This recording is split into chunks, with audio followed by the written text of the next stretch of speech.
સુરતના રાંદેરના બાપુનગર બોરડી વિસ્તારમાં કાકા ભત્રીજાના ઝઘડામાં વચ્ચે પડેલા એક યુવક અફઝલ સૈયદની ચપ્પુના ઘા મારીને હત્યા કરવામાં આવી।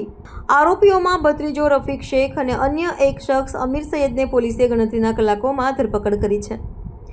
અફઝલ રૂમમાં સૂતો હતો ત્યારે આરોપીઓએ તેના ગળા અને પેટમાં ચપ્પુના ઘા મારી જીવલેણ હુમલો કર્યો। ગંભીર રીતે ઘાયલ અફઝલને હોસ્પિટલ લઈ જવાયો હતો, જ્યાં ડોક્ટરે તેને મૃત જાહેર કર્યો। રાંદેર પોલીસ આગળની કાર્યવાહી કરી રહી છે। તારીખ 4/8/2025 રોજ બાપુનગર રાંદેર વિસ્તારમાં રહેતા શરીક, સરીન અને તેમનો ભત્રીજો રફીક અને તેમની દીકરીઓ શરીક અને સરીનની દીકરીઓ સાથે રહેતા હતા। 4/8ના રોજ સવારના શરીક, સરીન અને તેમનો ભત્રીજો રફીક વચ્ચે કૌટુંબિક કારણોસર બોલાચાલી થતી હતી।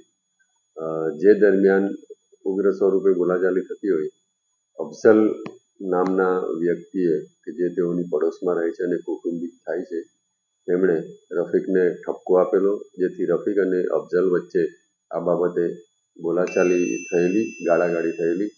જે અનુસંધાને અફઝલે રીસ રાખી તેના દીકરા આમિરને આ બાબતે વાત કરેલી, જેથી આમિર ઉશ્કેરાઈ ગયેલો અને 4/8/25ના રોજ સાંજના 6:00 વાગ્યાના સુમારે અફઝલ અને આમિર આવેલા અને આમિરે રફીક જ્યાં સૂતો હતો ત્યાં ચપ્પુના ઘા મારી ઈજાઓ પહોંચાડેલી।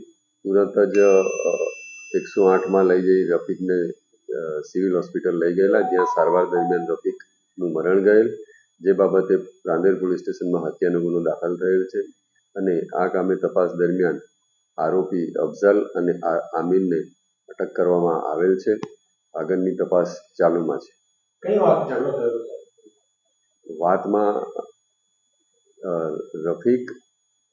રફીક, શરીક અને સિરીન વચ્ચે તેઓની કૌટુંબિક બાબતે બોલાચાલી થયેલી। જે દરમિયાન અફઝલ ના પાડવા જતા અફઝલ સાથે રફીકને ઝઘડો થયેલો, એ એનું કારણ હતું।